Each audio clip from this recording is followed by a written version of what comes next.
संसद के मॉनसून सत्र के खत्म होने पर हुई प्रेस कॉन्फ्रेंस में संसदीय कार्य मंत्री प्रहलाद जोशी ने राहुल गांधी पर पलटवार किया और कहा कि उनका मानसिक संतुलन बिगड़ गया है।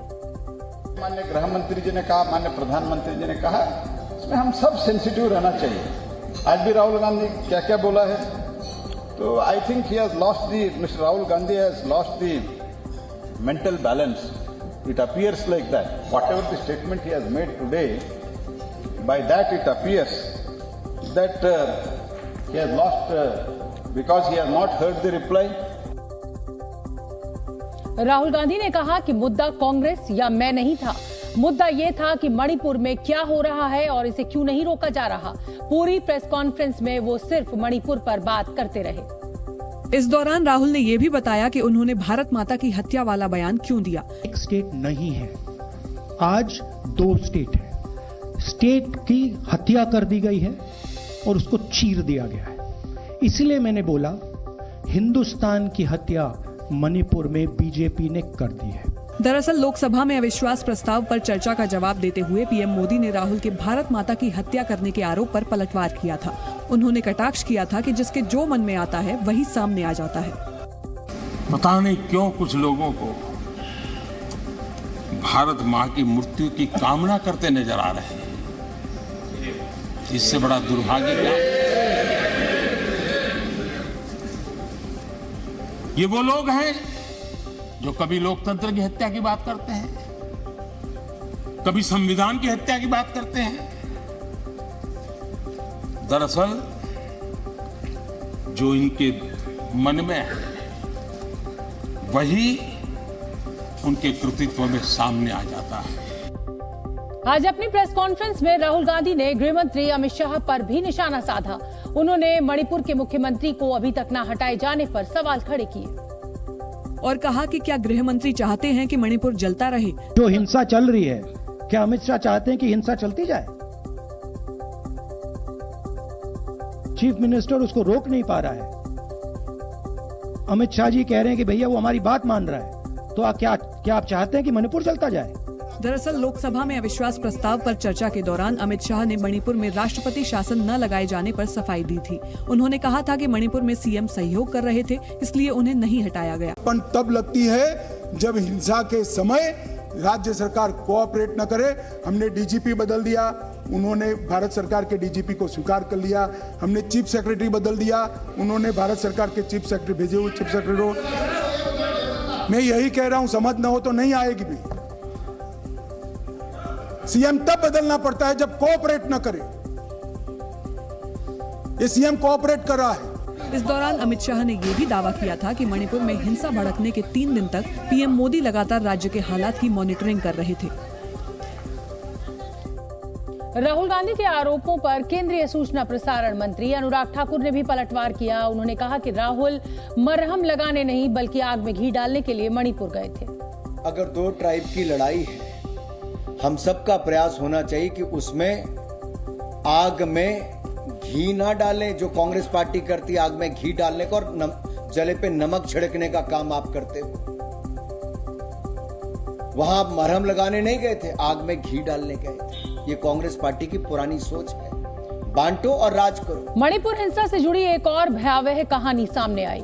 मैतेई समुदाय की एक महिला ने आरोप लगाया कि 3 मई को उसके साथ गैंगरेप किया गया। 37 साल की विवाहित महिला ने बताया कि कुछ लोगों ने उसके साथ बर्बरता की सारी सीमाएं पार कर दी।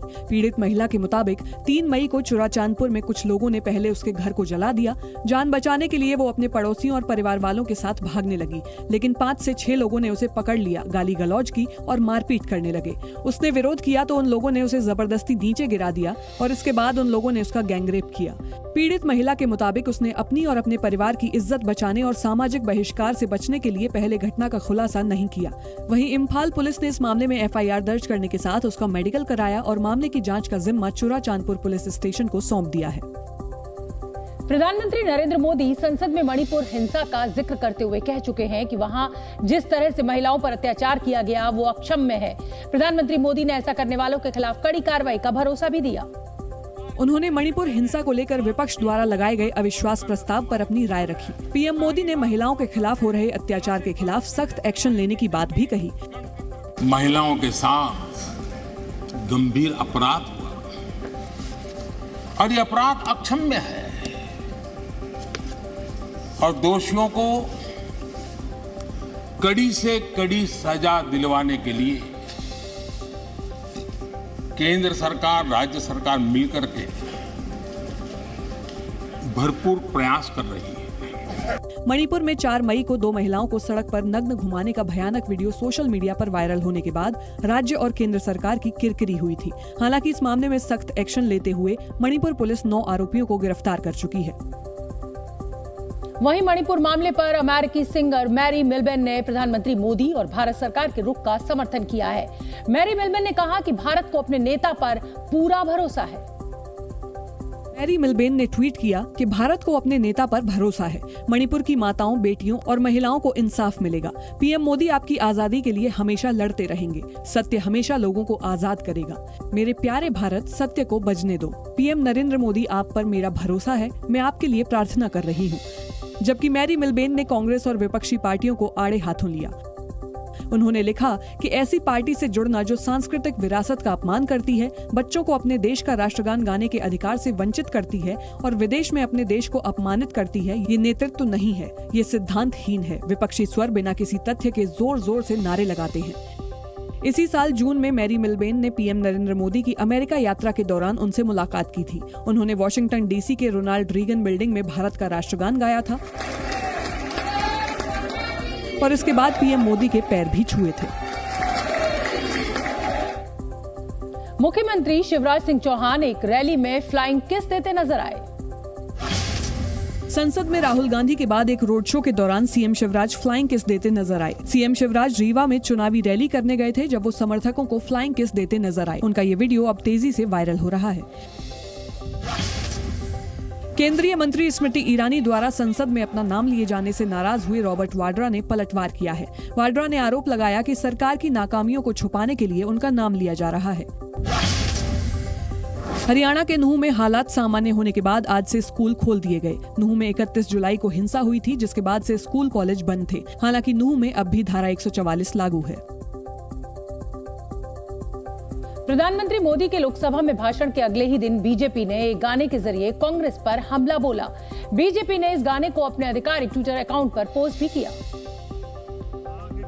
जिसमें कांग्रेस पर परिवारवाद, भ्रष्टाचार और तुष्टीकरण करने जैसे कई गंभीर आरोप लगाए गए। तुमने खोली एक दुकान, क्या क्या रखा है सामान, ये तो बता दो, ये तो बता दो। नफरत है, घोटाले हैं, तुष्टीकरण है, मन काले हैं, परिवारवाद की आग के दशकों से देश हवाले है, दशकों से देश हवाले है। तो जनता बोली, जनता बोली, जनता बोली, मोहब्बत दिल में मिलती है, दुकान में नहीं, ये तो कमाई जाती है, कहीं बिकती नहीं। गाने के बोल पीएम मोदी के लोकसभा में दिए गए भाषण से लिए गए। भाषण के इस हिस्से से ही वीडियो की शुरुआत भी हुई। देश की जनता भी कह रही है, ये है लूट की दुकान, झूठ का बाजार, इसमें नफरत है, घोटाले हैं, तुष्टीकरण है, मन काले हैं।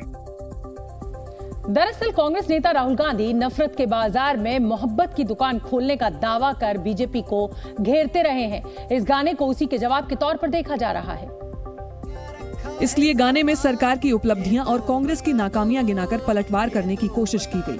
दिल की मोहब्बत ने धुएं से दी आजादी, दुश्मन की अकड़ मिटा दी, किसी की परवाह ना की, 370 हटा दी, 370। देश को ही कुटुंब बनाया है, आत्मनिर्भर बनाया है, 70 सालों के धब्बों को एक एक कर मिटाया है। आज भारत का लोहा विश्व भी मानता है, मेक इन इंडिया का जादू चांद तक पहुंच गया है। गाने की अगली ही लाइनों में कांग्रेस पर इमरजेंसी लगाने और सेना का अपमान करने जैसे आरोप भी लगाए गए। और तुम्हारी दुकान ने इमरजेंसी बेची है, बंटवारा बेचा है, गाली गलोच बेची है, झूठ सारा बेचा है, संविधान बेचा है, गीता कुरान बेचा है।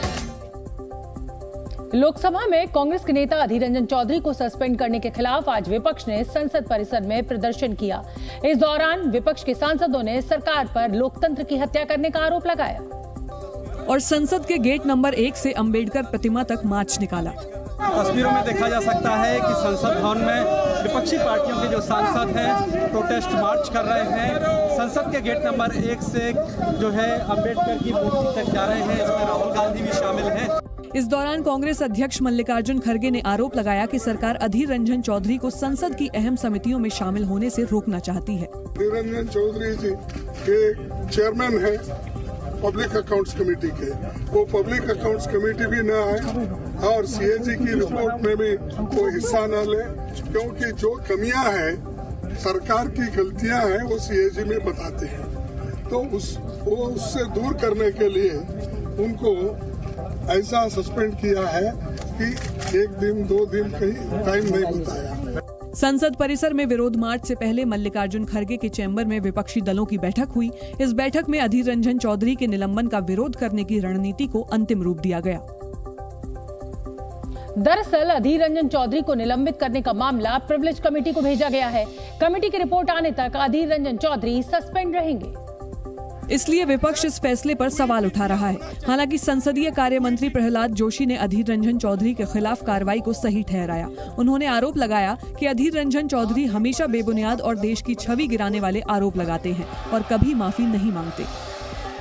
उसी टाइम मैंने बोला माफी मांगो, कम से कम खेद प्रकट करो, रिकॉर्ड में है ये। उसके बावजूद भी उन्होंने कुछ नहीं किया। इसके इतना ही नहीं, जब भी कोई बोलते हैं कम से कम 10 बार हर बार उठते हैं, डिस्टर्ब करते हैं। ये इनका हैबिट बन गया है। वहीं रक्षा राज्य मंत्री अजय भट्ट ने भी अधीर रंजन के खिलाफ कार्रवाई को जायज ठहराया। उन्होंने कहा कि लोकतंत्र में किसी को गाली देने की छूट नहीं है। प्रजातंत्र में मर्यादाओं की एक हद होती है। प्रजातंत्र में क्या गाली देने के लिए अपने सिरमौर को, अपने परिवार को, अपने पिता तुल्य लोगों को छूट है क्या? अधीर रंजन के निलंबन का मामला लोकसभा में भी गूंजा। मॉनसून सत्र के आखिरी दिन विपक्षी सदस्यों ने सदन में हंगामा किया, जिसके बाद कार्यवाही को 2 बार स्थगित करना पड़ा। 11 बजे स्पीकर ओम बिरला के आसन पर पहुंचते ही विपक्षी सांसदों ने नारेबाजी शुरू कर दी। इसके बाद कुछ ही मिनटों में कार्यवाही 12 बजे तक के लिए स्थगित कर दी गई। 12 बजे जब सदन की कार्यवाही फिर से शुरू हुई, तब भी विपक्ष का हंगामा जारी रहा। इस दौरान विपक्षी सांसद सेव डेमोक्रेसी लिखे पोस्टर लिए हुए भी दिखाई दिए। विपक्ष की नारेबाजी के बीच पीठासीन सभापति किरीट प्रेमजी भाई सोलंकी ने जरूरी कामकाज निपटाए। लोकसभा में जीएसटी संशोधन विधेयक भी पारित किया गया। इसके बाद सदन की कार्यवाही 12:30 बजे तक के लिए स्थगित कर दी गई। 30 मिनट तक के लिए स्थगित की जाती है। 12:30। राज्यसभा की कार्यवाही के अंतिम दिन मल्लिकार्जुन खड़गे ने विपक्षी सदस्यों के निलंबन का मुद्दा उठा दिया। उन्होंने लोकसभा से कांग्रेस नेता अधीर रंजन चौधरी के निलंबन का भी विरोध किया और कहा कि उन पर मामूली आधार पर कार्रवाई कर दी गई। हमारे अधीर रंजन चौधरी साहब को निलंबित किया गया है, वो फिल्म ग्राउंड। उन्होंने इतना ही बोला, नीरव मोदी। नीरव मीन्स शांत, साइलेंट। अरे मुंह, इसीलिए नीरव मोदी बोले तो इसके ऊपर आप सस्पेंड करते हैं। हालांकि सभापति ने दूसरे सदन का मामला होने का हवाला देकर खड़गे को शांत करने की कोशिश की। It happened in the other house. अरे other house sir, I am pleading with you, vice president of India and chairman of this house, because you have to protect the democracy. I will react, sir. I will react. You have to. ऐसा नहीं होता suspend करना। इससे पहले राज्यसभा की कार्यवाही शुरू होते ही नेता सदन पीयूष गोयल ने सभापति जगदीप धनखड़ को उपराष्ट्रपति पद पर 1 साल का कार्यकाल पूरा करने पर बधाई दी।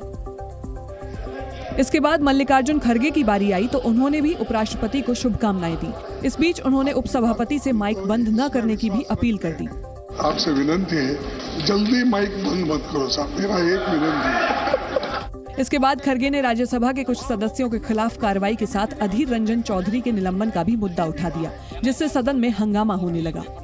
जितने लोगों को इस सदन से सस्पेंड किया गया और प्रिविलेज कमेटी को रेफर किया गया, 6 लोगों को किया गया। और वहां पर आदिर रंजन चौधरी जो अपोजिशन लीडर है उनको भी सस्पेंड किया गया। ये ऐसा अरे संविधान में दोनों हाउस है, दोनों एक हाउस नहीं है।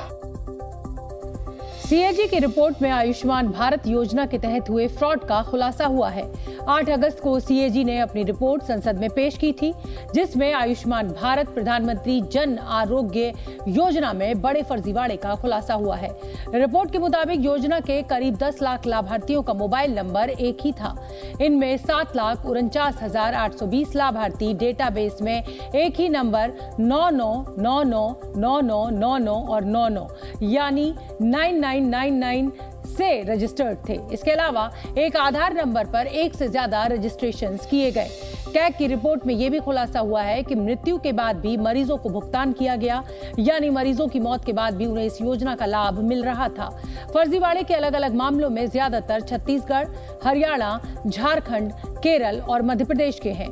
कैग की रिपोर्ट में सितंबर 2018 से लेकर मार्च 2021 तक के डेटा को शामिल किया गया है।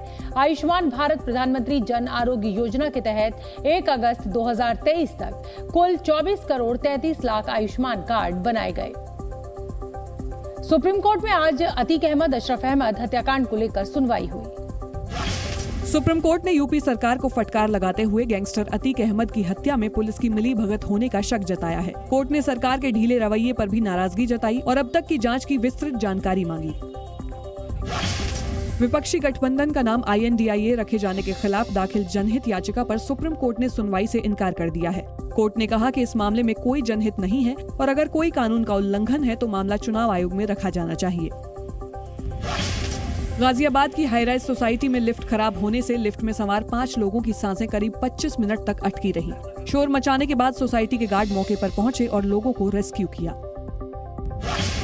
दिल्ली सरकार ने स्कूलों में मोबाइल फोन के इस्तेमाल पर बैन लगाने का फैसला किया है। वहीं टीचर्स को पढ़ाने के दौरान फोन का इस्तेमाल करने से परहेज करने को कहा गया है। इसे लेकर दिल्ली सरकार ने एक एडवाइजरी जारी कर दी है। आम आदमी पार्टी सांसद राघव चड्ढा को फर्जी सिग्नेचर मामले में राज्यसभा से सस्पेंड कर दिया गया है। विशेषाधिकार समिति की रिपोर्ट आने तक राघव चड्ढा निलंबित रहेंगे। बीजेपी सांसद पीयूष गोयल ने मामले का जिक्र कर राघव चड्ढा के सस्पेंशन का प्रस्ताव पेश किया था। उत्तर प्रदेश के विधानसभा सत्र में सांड पर सियासी संग्राम छिड़ गया। अखिलेश यादव ने यूपी सरकार को सांड सफारी बनाने की नसीहत दे डाली, तो मुख्यमंत्री योगी ने भी उनको करारा जवाब दिया। अखिलेश यादव ने यूपी में आवारा पशुओं के हमले से हो रही मौतों का मुद्दा उठाते हुए योगी सरकार पर सवाल खड़े किए। अखिलेश ने नेता सदन के दफ्तर में काम करने वाले एक कर्मचारी की मौत का जिक्र करते हुए मुख्यमंत्री योगी आदित्यनाथ को राज्य में सांड सफारी बनाने की नसीहत दे डाली। सोशल मीडिया पे या अलग तरीके से वीडियो देखते हैं क्या किस तरीके से सांड ने गली में आकर के किसी बच्चे को, किसी महिला को, किसी बुजुर्ग को उठा करके फेंक दिया। आप पकड़िए, आपकी योजना चल रही है, इकट्ठा रखिए उनको, क्यों नहीं रख रहे हैं? और नहीं मानते, कहीं आप अपने ही जिले में एक सांड सफारी बना लो। अखिलेश के बयान पर पलटवार करते हुए आदित्यनाथ ने कहा कि जो सांड समाजवादी सरकार में बूचड़खानों का हिस्सा होते थे वो अब खेती का हिस्सा हैं। जिस सांड की आप बात कर रहे हैं ना, ये सांड भी उसी का हिस्सा है। आपके समय में ये बूचड़खानों के हवाले होता था, हमारे समय में यही पशुधन का पार्ट बना हुआ है। अखिलेश यादव और योगी आदित्यनाथ के बीच किसानों और गरीबों के मुद्दे पर गर्मागर्म बहस हुई। विधानसभा सत्र के दौरान अखिलेश यादव ने यूपी सरकार पर किसानों और गरीबों की अनदेखी का आरोप लगाया, तो मुख्यमंत्री योगी आदित्यनाथ ने पलटवार करते हुए कहा कि 2024 चुनाव में समाजवादी पार्टी को जनता एक भी सीट नहीं देगी। अखिलेश यादव ने सदन में अपने 1 घंटे से लंबे भाषण में सरकार को महंगाई, बेरोजगारी समेत तमाम मुद्दों पर घेरा और सरकार पर आलू, मक्का और टमाटर की खेती करने वाले किसानों की अनदेखी का आरोप लगाया। टमाटर का रंग नहीं देखा, आप बात ही नहीं करना चाहते टमाटर पे, क्योंकि टमाटर की कीमत ने आपके चेहरों को लाल कर दिया। सपना दिखा रहे $1 ट्रिलियन इकोनॉमी का और आप टमाटर के ठेले लगा रहे हैं। अखिलेश यादव के आरोपों पर सीएम योगी आदित्यनाथ ने कहा कि किसानों और गरीबों को समाजवादी पार्टी पर नहीं, बीजेपी सरकार पर भरोसा है। उन्होंने कहा कि जनता 2024 लोकसभा चुनाव में उनका खाता भी नहीं खुलने देगी। 27 में वहाँ भी बैठने लायक नहीं बचेंगे। 24 में तो हम आ ही रहे हैं, 24 तो आ ही गया है, 24 तो मैंने पहले कह दिया है, 24 में जनता कल फैसला कर चुकी है संसद में। योगी आदित्यनाथ ने परिवार को लेकर भी अखिलेश यादव पर निशाना साधा और कहा कि चांदी की चम्मच में खाने वाले गरीबों की पीड़ा नहीं समझ सकते। केंद्र सरकार ने कानूनों की नई परिभाषा तय की और लोकसभा में पेश किया 3 bill, Indian penal code, criminal procedure code और इंडियन एविडेंस एक्ट को खत्म करने का प्रस्ताव। जबकि इनकी जगह भारतीय न्याय संहिता बिल, भारतीय नागरिक सुरक्षा संहिता बिल और भारतीय साक्ष्य अधिनियम बिल को स्टैंडिंग कमेटी के पास भेज दिया गया। तीनों कानूनों को रिप्लेस कर इनकी जगह जो 3 नए कानून बनेंगे उनकी आत्मा होगी भारत के नागरिकों को संविधान प्रदत्त सारे अधिकार जो मिले हैं इसकी सुरक्षा। गृह मंत्री अमित शाह ने क्रिमिनल जस्टिस सिस्टम में किए गए बदलावों को अंग्रेजों के बनाए कानूनों से आजाद करने का हथियार बताया। 1860 से लेकर 2023 पर 23 तक अंग्रेजों ने बनाए, अंग्रेज पार्लियामेंट ने बनाए हुए कानून के आधार पर इस देश की क्रिमिनल जस्टिस सिस्टम चलती रही। इसकी जगह भारतीय आत्मा के साथ ये 3 कानून अब प्रस्तावित होंगे। क्रिमिनल जस्टिस सिस्टम को बदलने में काफी वक्त लगा। खुद अमित शाह ने अगस्त 2019 में सभी अहम संस्थाओं को चिट्ठी लिखी, सबके साथ चर्चा की, तब जाकर इसमें बदलाव किए गए।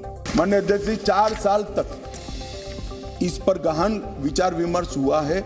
मैं जिसमें उपस्थित हूं, ऐसी 158 बैठकें हमने रिकॉर्ड पर करी है। माननीय अध्यक्ष जी, लंबी चर्चा और सुझावों के बाद गृह मंत्री अमित शाह ये विधायक लेकर आए। खास बात ये रही कि इनके जरिए देर से मिलने वाले न्याय की अवधि को सरकार ने कम करने का प्रयास किया है ताकि लोगों को अदालतों के चक्कर न लगाने पड़े। इसके लिए नए कानूनों में दस्तावेजों और साक्ष्यों की परिभाषा बदल दी गई है। आधुनिक तकनीकों को समाहित किया गया है। अब इलेक्ट्रॉनिक या digital record, email, surveillance, computer, smartphone, laptop, SMS, website location, device पर उपलब्ध मेल और मैसेज को कानूनी वैधता दे दी गई है। इसके अलावा FIR से केस डायरी से चार्जशीट और चार्जशीट से जजमेंट तक सारी प्रक्रिया को डिजिटलाइज करने का प्रावधान नए कानूनों के अंदर रखा गया है। किसी निर्दोष को फंसाया न जा सके, इसके लिए सर्च और जब्ती के दौरान वीडियोग्राफी को मैंडेटरी कर दिया गया है, जो केस का हिस्सा होगी। केंद्र सरकार ने नए कानूनों के जरिए दोष सिद्धि यानी कन्विक्शन के रेशो को 90% तक लेकर जाने का लक्ष्य रखा है, जिसमें फॉरेंसिक टीम्स को अहम जिम्मेदारी सौंपी गई है। क्रिमिनल जस्टिस सिस्टम में किए गए बदलावों के तहत 7 साल या उससे अधिक की सजा जिन धाराओं में है, उनमें क्राइम सीन पर फॉरेंसिक टीम का जाना कंपलसरी कर दिया गया है। इसके माध्यम से एक वैज्ञानिक साक्ष्य, एक साइंटिफिक एविडेंस पुलिस के पास होगा, जिसमें कोर्ट में दोषियों को बरी होने की संभावना बहुत कम हो जाएगी। इन सब के अलावा राजद्रोह कानून को पूरी तरह से खत्म करने का प्रावधान, झूठी पहचान बताकर शादी करने वाले को कठोर सजा का प्रावधान, मॉब लिंचिंग के लिए 7 साल की सजा, आजीवन कारावास और मृत्यु दंड का प्रावधान, जबकि भगोड़ों का गैर हाजिरी में ट्रायल करने और उन्हें सजा देने का भी प्रावधान है। गृह मंत्री अमित शाह के मुताबिक कानूनों का मकसद सभी को न्याय देना है, दंड देना नहीं। संशोधन के बाद अंग्रेजों के जमाने से चले आ रहे तीनों कानूनों में कई नई धाराएं भी जोड़ी जाएंगी, तो कई पुरानी धाराओं को हटाया जाएगा। पहला बदलाव CRPC एक्ट की जगह लेगा। संशोधन के बाद इस एक्ट का नाम भारतीय नागरिक सुरक्षा संहिता होगा। भारतीय नागरिक सुरक्षा संहिता में 533 धाराएं होंगी। इसमें से 160 धाराओं को बदला गया है, 9 नई धाराओं को जोड़ा गया है, जबकि 9 धाराओं को निरस्त भी किया गया है।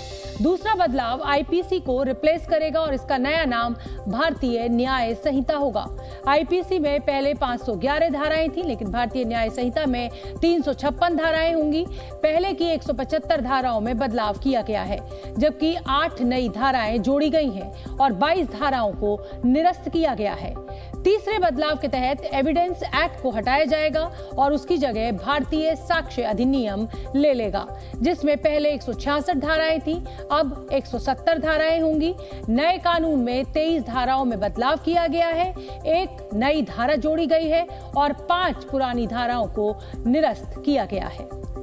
रूस ने वोस्टोचनी कॉस्मोड्रोम से अपने मून मिशन लूना 25 को सफलतापूर्वक लॉन्च कर दिया है। इस मून मिशन पर इसरो समेत पूरी दुनिया की नजर टिकी हुई है, क्योंकि 47 साल बाद रूस ने कोई मून मिशन लॉन्च किया है। जिसकी शुरुआत आज सुबह करीब 4 बजे अमूर ओब्लास्ट में मौजूद वोस्तोचनी कॉस्मोड्रोम से हुई। काउंटडाउन खत्म होते ही सोयूज 2.1B रॉकेट अपने पीछे आग और धुएं की लकीर छोड़ते हुए रूस के मून मिशन लूना 25 को लेकर अंतरिक्ष की ओर बढ़ चला।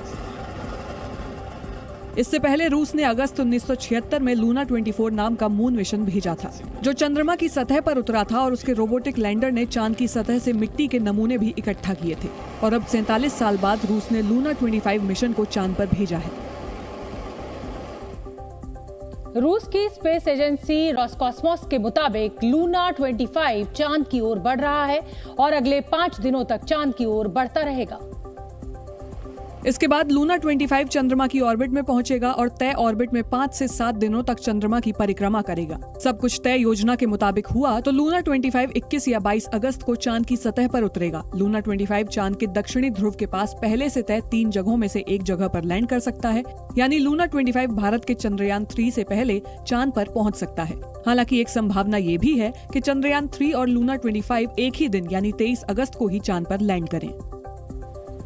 दोनों में से जो भी पहले चांद की सतह पर उतरने में कामयाब होगा, वो देश चंद्रमा के दक्षिणी ध्रुव पर पहुंचने वाले दुनिया के पहले देश के तौर पर जाना जाएगा। इसरो के चंद्रयान 3 को चंद्रमा तक पहुंचने में 41 से 43 दिन लगेंगे, जबकि रोसकॉस्मोस का लूना 25 10 से 11 दिन में ही चांद पर पहुंच जाएगा। ऐसा इसलिए है क्योंकि लूना 25 को लॉन्च करने के लिए रूस ने अपने शक्तिशाली सोयूज 2.1B फ्रिगेट रॉकेट का इस्तेमाल किया है, जबकि भारत ने चंद्रयान 3 को LVM-3M4 रॉकेट की मदद से लॉन्च किया था। LVM-3M4 के मुकाबले सोयूज 2.1B रॉकेट बेहद शक्तिशाली है। लूना 25 अपने ताकतवर रॉकेट की मदद से अगले 5 दिनों में चंद्रमा की ऑर्बिट में पहुंच जाएगा, जबकि LVM-3M4 रॉकेट की मदद से इसरो का चंद्रयान पृथ्वी के ऑर्बिट में पहुंचा था, जहां वो 21 दिनों तक पृथ्वी की अलग अलग ऑर्बिट में चक्कर लगाता रहा और 5 अगस्त को पृथ्वी की ऑर्बिट से निकलकर चंद्रमा के ऑर्बिट में पहुंचा था। वहीं लूना 25 को अपने शक्तिशाली रॉकेट की वजह से पृथ्वी के चक्कर लगाने की जरूरत ही नहीं पड़ेगी। रॉकेट और चंद्रमा पर लैंडिंग के अलावा चंद्रयान 3 और लूना 25 कई मायनों में एक जैसे भी हैं। दोनों मून मिशन चंद्रमा के दक्षिणी ध्रुव पर सॉफ्ट लैंडिंग करेंगे। दोनों लैंडर चंद्रमा की सतह पर पानी की तलाश करेंगे, क्योंकि नासा 2018 में ये पुष्टि कर चुका है कि चंद्रमा पर पानी मौजूद है। अगर चंद्रमा पर पानी मिला तो उससे भविष्य में ऑक्सीजन भी बनाई जा सकती है, और ऑक्सीजन की संभावना बनी तो भविष्य में चंद्रमा पर इंसानी बस्तियां भी बनाई जा सकती हैं। मिशन के दौरान चंद्रयान 3 और लूना 25 चांद की सतह की तस्वीरें भी भेजेंगे। इसरो का चंद्रयान 2 हफ्ते तक चंद्रमा की सतह पर काम करेगा, जबकि रोसकॉस्मोस का लूना 25 1 साल तक चंद्रमा की सतह पर काम करेगा और कई तरह के प्रयोग भी करेगा। लूना 25 चंद्रमा की आंतरिक संरचना यानी बनावट पर भी रिसर्च करेगा। लूना 25 में एक विशेष उपकरण भी लगा है जो चंद्रमा की सतह पर 6 इंच तक खुदाई भी कर सकता है। इस उपकरण की मदद से लूना 25 चंद्रमा की मिट्टी और पत्थर के सैंपल्स भी जुटाएगा। भारत का चंद्रयान 3 भी चंद्रमा की परिक्रमा कर रहा है और 17 अगस्त को उसकी ऑर्बिट बदलेगी, जो इस मिशन की सफलता के लिए बेहद अहम है। इसरो के मुताबिक चंद्रयान 3 अभी चंद्रमा की तीसरी ऑर्बिट में है और 174 गुणा 1437 किलोमीटर की ऑर्बिट में चक्कर लगा रहा है। 174 गुणा 1437 किलोमीटर का मतलब ये है कि जिस ऑर्बिट में चंद्रयान 3 चक्कर लगा रहा है उसमें चांद से सबसे कम दूरी 174 किलोमीटर और सबसे लंबी दूरी 1437 किलोमीटर है। चंद्रयान 3 के लिए अगले कुछ दिन बेहद अहम होने वाले हैं, क्योंकि 17 अगस्त को उसकी ऑर्बिट बदलेगी और वो चांद के 100 गुणा 100 किलोमीटर वाले ऑर्बिट में प्रवेश करेगा, क्योंकि इसी दिन चंद्रयान 3 का प्रोपल्शन मॉड्यूल विक्रम लैंडर से अलग होगा। इस दौरान चंद्रयान 3 को चांद के ऑर्बिट में चक्कर लगा रहे नासा और कोरियन स्पेस एजेंसी के ऑर्बिटर से बचना होगा, क्योंकि ये दोनों ऑर्बिटर भी 100 गुणा 100 किलोमीटर वाली ऑर्बिट में ही चक्कर लगा रहे हैं। चंद्रयान 3 चांद के तीसरी ऑर्बिट में घूम रहा है और लगातार वहां से तस्वीरें भी भेज रहा है। इसरो ने भी चंद्रयान से खींची गई तस्वीरें सोशल मीडिया पर शेयर की हैं। एयर इंडिया ने अपना नया लोगो लॉन्च कर दिया है। टाटा ग्रुप की एयरलाइन कंपनी एयर इंडिया ने अपना नया लोगो लॉन्च कर दिया है। नए लोगो का नाम द विस्टा होगा और पुराने लोगो को रिप्लेस करते हुए इसे इसी साल दिसंबर से इस्तेमाल किया जाएगा। पंजाब के तरनतारन में बीएसएफ ने एक पाकिस्तानी घुसपैठिए को मार गिराया। अधिकारियों के मुताबिक घुसपैठिए को पहले चेतावनी देकर रोकने की कोशिश की गई, लेकिन जब वो नहीं माना तो बीएसएफ को गोली चलानी पड़ी, जिसमें घुसपैठिए की मौत हो गई। अमेरिका के हवाई द्वीप से दिल दहलाने वाली तस्वीरें आई हैं। वहां जंगलों में इतनी भयंकर आग फैली है कि रिहायशी इलाके जलकर खाक हो गए। बताया जा रहा है कि आग की वजह से हवाई में अब तक 53 लोग अपनी जान गंवा चुके हैं, जबकि हजारों लोग बेघर हो गए। अमेरिका के हवाई में मंगलवार को जंगलों में आग लग गई। वहां से जो तस्वीरें सामने आई वो ऐसी थीं मानो कोई ज्वालामुखी फट गया है और उसका लावा पूरे इलाके में फैल गया है। आग की लपटें धधक रही थी। शुरुआत में जंगलों की इस आग को लेकर अंदाजा नहीं था कि ये इस कदर बेकाबू हो जाएगी, लेकिन हवाई में आग की इन विनाशकारी लपटों को तूफान ने हवा दे दी। माउई आइलैंड पर यह आग मंगलवार रात लगी थी, लेकिन तभी वहां हरिकेन डोरा ने दस्तक दी, जिसके बाद आग को काबू करना बस के बाहर हो गया। तूफान ने आग को उन इलाकों तक भी पहुंचा दिया जो जंगलों से काफी दूर बसे थे। अमेरिका के हवाई में लगी जंगलों की आग वहां आई अब तक की सबसे बड़ी आपदा कही जा रही है, जिसमें हवाई का ऐतिहासिक शहर लाहानिया भी तबाह हो गया है। लाहाइना में एक 150 साल पुराना बरगद का पेड़ भी इस आग की चपेट में आ गया, जिसके बारे में सदियों से अलग अलग मान्यताएं चली आ रही थीं। जंगलों की इस आग ने हवाई की सूरत बदल कर रख दी। वहां माउई और बिग आइलैंड पर रहने वाले हजारों लोग आग की वजह से बेघर हो गए, जबकि कई ऐसे थे जिन्हें जान बचाने तक का मौका नहीं मिला। वहां से जो तस्वीरें सामने आई उनमें घर मकान जलते हुए दिखाई दे रहे थे, गाड़ियां राख हो चुकी थीं और हर कोई इस तबाही के आगे बेबस दिख रहा था। हवाई में इस आपदा पर राष्ट्रपति जो बाइडेन ने दुख जताया और आग को बुझाने के लिए हर संभव मदद का ऐलान किया। I've just approved a major disaster declaration for Hawaii, which will get aid into the hands of the people desperately needing help now. They've lost, anyone who's lost a loved one whose home has been damaged or destroyed is going to get help immediately. हालांकि गुरुवार रात तक हवाई के बड़े इलाके में आग को काबू करने की कोशिशें सफल साबित हुई। आग की विनाश लीला ने हवाई के शहरों को राख में तब्दील कर दिया। बताया गया कि आग की चपेट में आकर वहां सैकड़ों इमारतें ध्वस्त हो गईं और तेजी से फैलती लपटों के बीच लोगों को अपना घर छोड़कर भागना पड़ा। बताया गया कि कई लोग ऐसे भी थे जो आग लगने के बाद जान बचाने के लिए समंदर में कूद गए। इससे अंदाजा लगाया जा सकता है कि हवाई में जंगलों की आग कितनी भयावह रही होगी। आग बुझाने में फायर फाइटर समेत अमेरिका की वायुसेना की भी मदद ली जा रही है। तस्वीरों में दिखा कि हेलीकॉप्टर समंदर से पानी भरकर धधकते जंगलों पर बौछार कर रहे हैं। वहीं वायुसेना का चिनूक हेवी लिफ्ट हेलीकॉप्टर राहत और बचाव में तैनात दिखाई दिया। जंगलों की ये आग इतनी भीषण थी कि अंतरिक्ष से भी साफ दिखाई दी।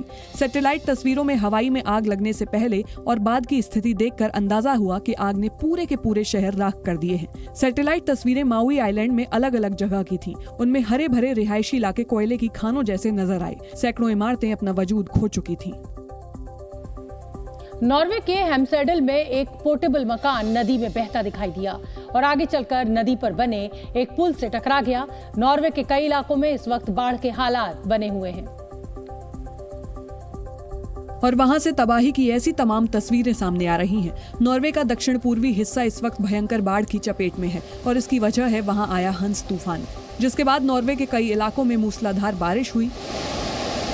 नॉर्वे के हेम्सडेल से जो तस्वीरें सामने आईं, उनमें एक अस्थायी मकान तेज बहाव के साथ बहता दिखाई दिया। पोर्टेबल मकान पानी पर इस तरह तैर रहा था मानो उसमें वजन ही ना हो और देखते ही देखते ये ढांचा नदी पर बने एक पुल से टकरा गया। लेकिन इसके बाद भी इसमें ठहराव नहीं आया। पानी का बहाव इतना तेज था कि वो पुल से टकराने के बाद भी मकान को अपने साथ बहा ले गया। छत के परखच्चे अलग होते गए और ये मकान पुल के नीचे से टूटता हुआ पार निकल गया। तूफान के बाद हुई बारिश ने नदियों को उनके किनारे तोड़कर बहने पर मजबूर कर दिया है, जिससे नॉर्वे में भारी नुकसान हुआ है। ये बीते 50 सालों में नॉर्वे में हुई सबसे बड़ी तबाही बताई जा रही है। दिल्ली में होने वाले G20 शिखर सम्मेलन के लिए दिल्ली पुलिस ने संवेदनशील जगहों पर शूटर्स तैनात करने की योजना बनाई है। अंग्रेजी अखबार द टाइम्स ऑफ इंडिया की रिपोर्ट के मुताबिक ट्रेंड शूटर्स को सेंट्रल दिल्ली के 5 स्टार होटल्स, एरोसिटी के होटल्स और संवेदनशील जगहों पर ऊंची इमारतों में तैनात किया जाएगा। ये शूटर्स रूस में बनी ड्रैगनोव एसवीडी स्नाइपर राइफल से लैस होंगे। फिलहाल ड्रैगनोव स्नाइपर राइफल का इस्तेमाल सेना और अर्धसैनिक बल के जवान ही कर रहे हैं। सूत्रों के मुताबिक G20 सम्मेलन के दौरान सुरक्षा के लिए दिल्ली पुलिस अर्धसैनिक बलों से ही ड्रैगनोव स्नाइपर राइफल्स लेगी। बताया जा रहा है कि G20 के दौरान सुरक्षा के लिए करीब 250 शूटर्स को स्नाइपर राइफल्स चलाने की ट्रेनिंग दी जा चुकी है। हमलावर की पहचान के लिए शूटर्स के साथ स्पॉटर्स भी तैनात होंगे जो दूरबीन की मदद से पूरे इलाके की निगरानी करेंगे। ड्रैगनोव राइफल की रेंज 800 मीटर है, यानी इसकी मदद से 800 मीटर दूर हमलावर को निशाना बनाया जा सकता है। ये एक सेमी ऑटोमेटिक स्नाइपर राइफल है जिसकी एक मैगजीन में 10 गोलियां होती हैं। 7.62 मिलीमीटर कैलिबर वाली इस राइफल का वजन 4.5 किलोग्राम होता है। उत्तर भारत के पहाड़ी इलाकों में एक बार फिर भारी बारिश हो सकती है। मौसम विभाग ने उत्तराखंड के कई जिलों के लिए भारी बारिश का रेड और ऑरेंज अलर्ट जारी किया है। हालातों को देखते हुए सीएम पुष्कर सिंह धामी ने पर्यटकों से अनावश्यक यात्रा न करने की अपील की है। हिमाचल के चंबा में दर्दनाक हादसा हुआ। यहां एक पुलिस वैन पहाड़ से लुढ़ककर नदी में गिर गई, जिसकी वजह से 7 जवानों की मौत हो गई, वहीं 4 लोग गंभीर रूप से घायल हो गए। नेपाल से पानी छोड़े जाने के बाद बिहार के मुजफ्फरपुर में बाढ़ के हालात बन गए हैं। नदियों का जलस्तर तेजी से बढ़ रहा है, वहीं अब गांवों में भी बाढ़ का पानी घुस गया है। पाकिस्तान की संसद भंग होने के ठीक एक दिन बाद प्रधानमंत्री शहबाज शरीफ ने कहा कि उनकी पार्टी के सुप्रीमो नवाज शरीफ अगले महीने पाकिस्तान वापस आएंगे। इमरान खान की सरकार में भ्रष्टाचार के मामले में दोषी करार दिए गए नवाज शरीफ 2019 में लंदन भाग गए थे, लेकिन पाकिस्तान के जियो न्यूज को दिए गए एक इंटरव्यू में शहबाज शरीफ ने कहा कि वो बहुत जल्द पाकिस्तान आ जाएंगे। नवाज शरीफ ने इमरान खान पर तंज कसते हुए ये भी कहा कि मियां नवाज शरीफ जादू टोना नहीं करवाएंगे, बल्कि पाकिस्तान आकर कानून का सामना करेंगे। 73 साल के नवाज शरीफ को भ्रष्टाचार के मामले में 7 साल की सजा सुनाई गई थी, जबकि नवम्बर 2019 में पाकिस्तान के हाईकोर्ट ने स्वास्थ्य कारणों से नवाज शरीफ को देश छोड़ने की इजाजत दे दी थी। Zee News.